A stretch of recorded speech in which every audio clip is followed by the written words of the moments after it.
Today we're counting down our picks for the top 10 unfaithful wife movies. If you enjoy this compilation of movies, don't forget to like and subscribe. Stay tuned until the end of the video and share your favorite film with us in the comments. Number 1, Nina 2023. Это вот только со мной могло случиться. Случайно в жизни ничего не происходит. Нет. А глаза как ревела. Почему? Ну что ты? Ruslan's dying request is for Nina to visit him one last time in the beautiful city of Tbilisi, Georgia. Despite the potential for marital friction, Nina's husband encourages her to go, believing in the purity of her intentions and the closure the trip might provide. However, once Nina arrives in the nostalgic, sun-drenched streets of Tbilisi, the trip evolves into something far deeper than a simple goodbye. As she reconnects with Ruslan, the ghosts of their shared past resurface, forcing Nina to confront the choices she has made and her past self. The film masterfully captures the tension between the comforts of the present and the allure of what could have been. Number 2, The Wait, 2021.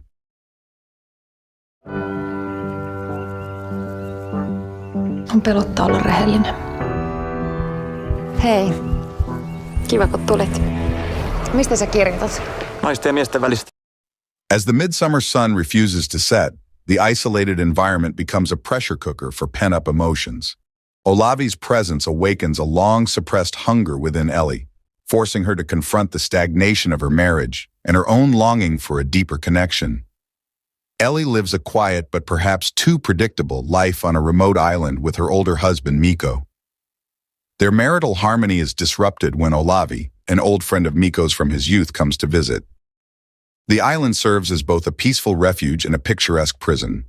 Although based on a 19th century text, the film updates the dialogue and social dynamics to reflect contemporary views on honesty and emotion.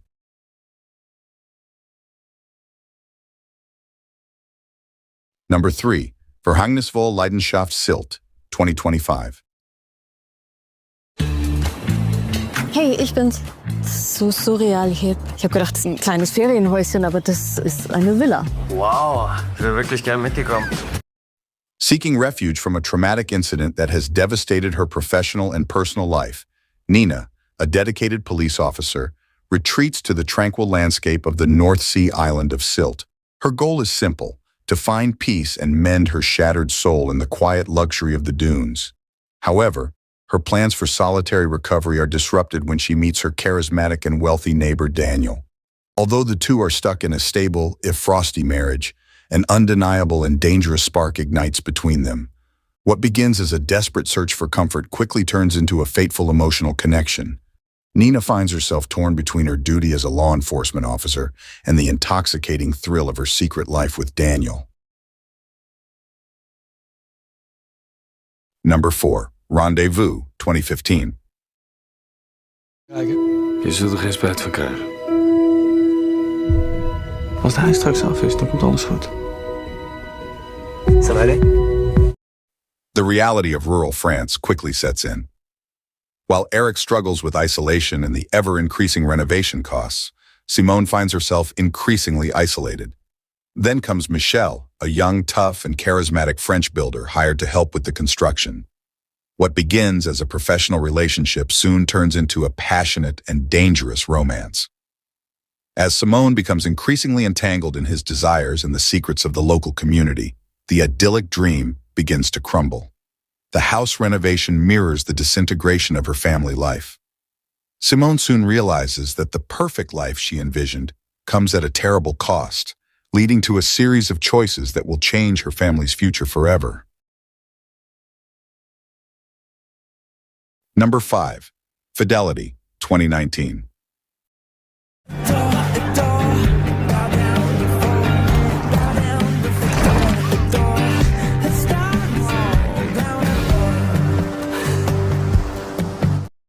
On the surface, Lena and Sergei have a stable and loving relationship. However, the increasing lack of physical contact begins to undermine their foundation. Despite their emotional closeness, Sergei seems emotionally disinterested in Lena, leading her into a spiral of suspicion and insecurity. Lena is convinced that Sergei is cheating on her, despite having no definitive proof. Driven by a mix of pent-up desperation, resentment, and the need to regain her own sense of desirability, Lena decides to get even. She begins seeking random, anonymous encounters with strangers. What begins as a spontaneous reaction to her husband's perceived betrayal quickly develops into a perilous journey of self-discovery.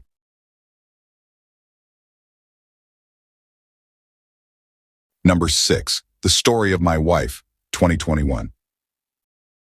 To meet the old sea dog. I'm no more of a sea dog than you are a wharf rat. You don't like him, do you? You want me to like your admirer? Driven by a sudden desire and a conversation about destiny, Jacob makes a bold bet with a friend in a Paris cafe. He vows to marry the first woman who walks through the door. Destiny arrives in the form of Lizzie, a charming, mysterious, and sophisticated French woman. To his surprise, Lizzie accepts his proposal, and the two begin a marriage that is as beautiful as it is loving.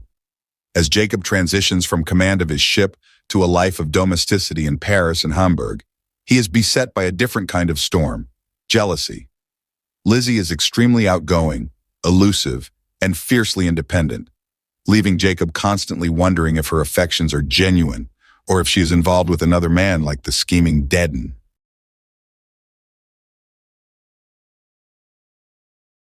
Number 7. An Affair, 2018. Hva så jeg? Nei. Jo, jeg så det.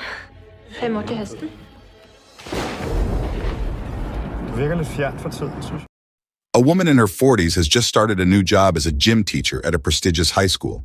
Despite having a stable life and marriage, Anita feels a growing sense of unease when she realizes she's being followed. Tensions escalate when she discovers that the person stalking her is Marcus, one of her own students. Marcus is young, bold, and obsessed with Anita, initiating a dangerous game of cat and mouse. What begins as a disturbing intrusion quickly escalates into a relationship of unconventional and secretive nature. Anita finds herself drawn into Marcus's orbit, risking her career, her reputation, and her personal life as the power dynamics shift between teacher and student.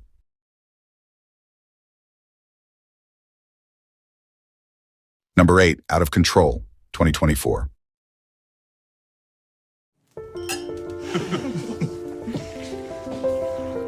Tu devineras jamais qui m'a passé une commande hier.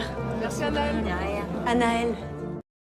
Their relationship, built on mutual trust and shared goals by Julian and Marie Lacaze, has been a struggle for years.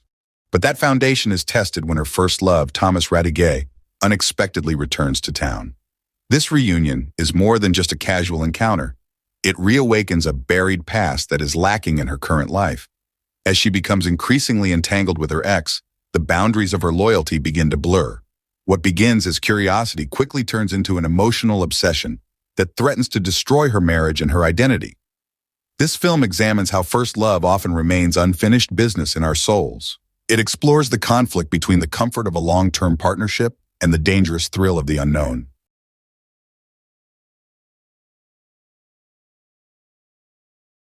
Number 9. Wonder Wheel, 2017. Why are you getting so heated? I'm gonna find.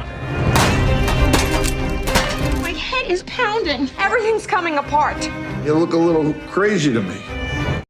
The story is narrated by Mickey, a handsome lifeguard and aspiring playwright who serves as both a character and a bridge between the audience and the unfolding melodrama. The plot centers on Ginny, a perpetually dissatisfied and emotionally fragile woman who works as a waitress at a clam-slinging restaurant. She lives a boring life with her husband Humpty, a rude carousel operator, in an apartment overlooking a bustling amusement park. Ginny's world is turned upside down when she begins an emotionally charged romance with Mickey, seeing it as her last chance to live the life filled with art and romance she craves. However, marital tensions reach a breaking point when Humpty's estranged daughter, Carolina, unexpectedly arrives.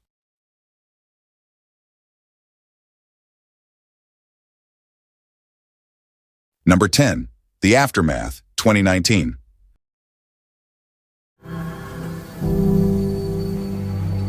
Rachel. Hello, Lewis. Look at you. The gripping, snow-covered ruins of Hamburg in 1945 explore the complexities of grief, forgiveness, and forbidden emotions in the aftermath of total war. Rachel Morgan arrives in the devastated city to reunite with her husband, Lewis, a British colonel tasked with overseeing the reconstruction of the Allied-occupied zone. The couple are housed in a confiscated mansion, but rather than force the previous owners out, Lewis makes the controversial decision to let them stay. The house is owned by Stefan Luber, a respected German architect, and his rebellious daughter. The atmosphere is immediately stifling. Rachel harbors a deep hatred of Germany, fueled by the loss of her son during the Blitz.